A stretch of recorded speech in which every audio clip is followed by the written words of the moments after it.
Hello friends, MS coder में आपका स्वागत है। आज की इस वीडियो में हम सीखेंगे एग्जिस्ट ऑपरेटर के बारे में। अब तक हमने बहुत सारे ऑपरेटर सीख लिए हैं। आज की इस वीडियो में हम सीखेंगे एग्जिस्ट ऑपरेटर के बारे में, तो इस वीडियो में लास्ट तक जरूर बने रहिएगा। तो देखिए, जो एग्जिस्ट ऑपरेटर होता है इसका यूज हम कब करते हैं कि ये चेक करने के लिए कि टेबल के अंदर कोई रिकॉर्ड मौजूद है या नहीं। अगर टेबल के अंदर जो हम रिकॉर्ड ढूंढ रहे हैं अगर वो मिल जाता है तो एग्जिस्ट ऑपरेटर क्या रिटर्न करता है, ट्रू रिटर्न करता है।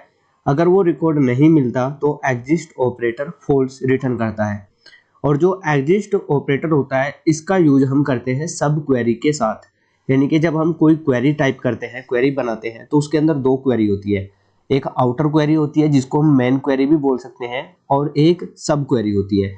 तो पहले सब क्वेरी एग्जीक्यूट की जाती है, उसका जो रिजल्ट आता है उस रिजल्ट के बिहाफ पे जो होता है आपका आउटर क्वेरी होती है या मेन क्वेरी होती है, वो एग्जीक्यूट होती है। तो देखिए, इसको हम एग्जांपल के थ्रू समझते हैं कि एग्जिस्ट ऑपरेटर को हम कैसे यूज करते हैं। देखिए, जो एग्जिस्ट ऑपरेटर होता है इसको हम सब क्वेरी के साथ यूज करते हैं। तो पहले हम यहाँ पर क्या करते हैं, एक सब क्वेरी बना लेते हैं। तो यहाँ पर मैं क्या करता हूँ, सब क्वेरी बना लेता हूँ। यहाँ पर जैसे मैं टाइप करता हूँ सेलेक्ट, और जो सब क्वेरी होती है हमेशा हम इस तरह से जो राउंड ब्रैकेट होता है उसके अंदर यूज करते हैं। तो मैं यहाँ पर टाइप करता हूँ सेलेक्ट स्टार फ्रॉम टेबल का नाम, तो टेबल का नेम है एम्प्लॉय, वेयर एज बराबर 22। तो यहाँ पर सब क्वेरी में मैं चेक कर रहा हूँ क्या इस जो यहाँ पर ये जो एम्प्लॉय नाम का टेबल है इसके अंदर कोई एक ऐसा भी रिकॉर्ड मौजूद है जिसकी एज 22 है।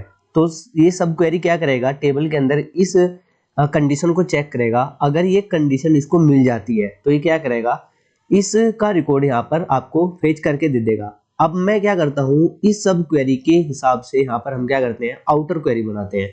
तो यहाँ पर मैं टाइप करता हूँ select star from employ where.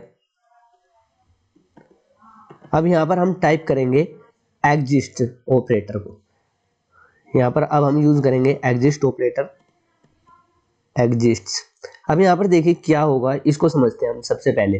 सबसे पहले यहाँ पर क्या होगा कि जो इनर क्वेरी है आपकी, जिसको हम क्या बोलते हैं, नेस्टेड क्वेरी भी बोल सकते हैं, सब क्वेरी भी बोल सकते हैं। तो यहाँ पर जो ये वाली क्वेरी है सबसे पहले ये वाली एग्जीक्यूट होगी।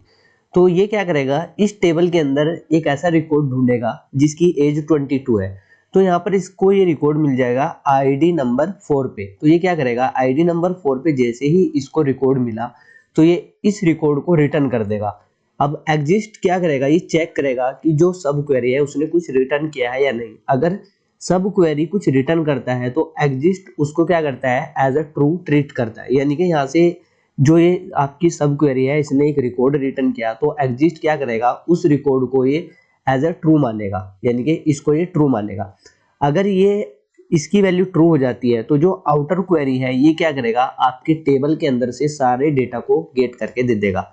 अगर यहाँ पर हम कोई ऐसी कंडीशन टाइप करते हैं सब क्वेरी के अंदर जो सेटिस्फाई नहीं होती है, जैसे सपोज कीजिए मैं यहाँ पर क्या करता हूँ, मैं यहाँ पर कोशिश करता हूँ कि एक ऐसा रिकॉर्ड चाहिए मुझको जिसकी एज यहाँ पर 35 है। तो यहाँ पर मैं टाइप कर देता हूँ 35। एक ऐसा रिकॉर्ड चाहिए जिसकी एज 35 है। तो यहाँ पर इस टेबल के अंदर सब क्वेरी ढूंढेगा तो इसको कहीं पर भी 35 एज नहीं मिलेगा, तो यहाँ से कुछ रिटर्न नहीं करेगा।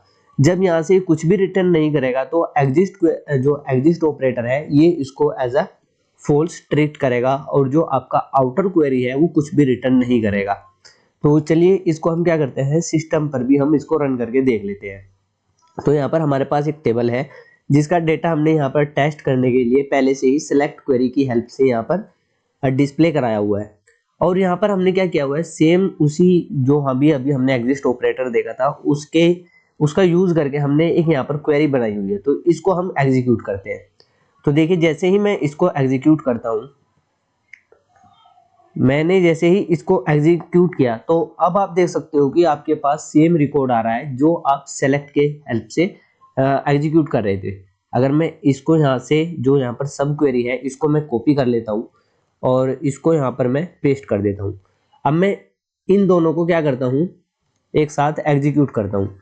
तो अब आप देख सकते हो कि जो आपकी सब क्वेरी है वो एक रिकॉर्ड रिटर्न कर रहा है। जैसे ही इसने एक रिकॉर्ड को रिटर्न किया तो एग्जिस्ट ऑपरेटर ने यहाँ पर उसको एज ए ट्रू ट्रीट किया, और जो आउटर क्वेरी है आपकी उसने क्या किया, पूरे डेटा को यहाँ पर आपको गेट करके दे दिया।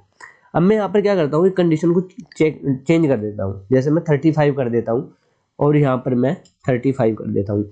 अब आप यहाँ पर टेबल के अंदर देख सकते हो कि यहाँ पर कोई भी एक ऐसा रिकॉर्ड नहीं है जिसकी एज 35 हो। तो यहाँ से जो सब क्वेरी है वो कुछ भी रिटर्न नहीं करेगा। तो मैं दोबारा से इसको क्या करता हूँ, एग्जीक्यूट करता हूँ। तो अब आप देख सकते हो कि जो सब क्वेरी है उसने कुछ भी रिटर्न नहीं किया। जब सब क्वेरी ने कुछ भी रिटर्न नहीं किया तो जो एग्जिस्ट ऑपरेटर है वो क्या करेगा, यहाँ से फॉल्स ट्रीट करेगा उसको। जो सब क्वेरी का जो रिजल्ट सेट है उसको वो एज ए फॉल्स लेगा। और जैसे ही यहाँ पर फॉल्स आया, यानी कि सपोज कीजिए कि यहाँ पर जो आपको राउंड ब्रैकेट के अंदर दिखाई दे रहा है, जब ये एग्जीक्यूट होगा तो यहाँ पर या तो ट्रू आएगा या फॉल्स आएगा। अगर यहाँ पर फॉल्स आया तो आउटर क्वेरी आपको कुछ भी रिटर्न करके नहीं देगा। तो आई होप कि आपको समझ में आ गया होगा कि एग्जिस्ट ऑपरेटर को हम कब यूज करते हैं। एग्जिस्ट ऑपरेटर को हम यूज करते हैं टेबल के अंदर जो भी रिकॉर्ड है उसको चेक करने के लिए कि ये रिकॉर्ड मौजूद है या नहीं, और इसका मोस्टली यूज करते हैं हम सब क्वेरी के साथ।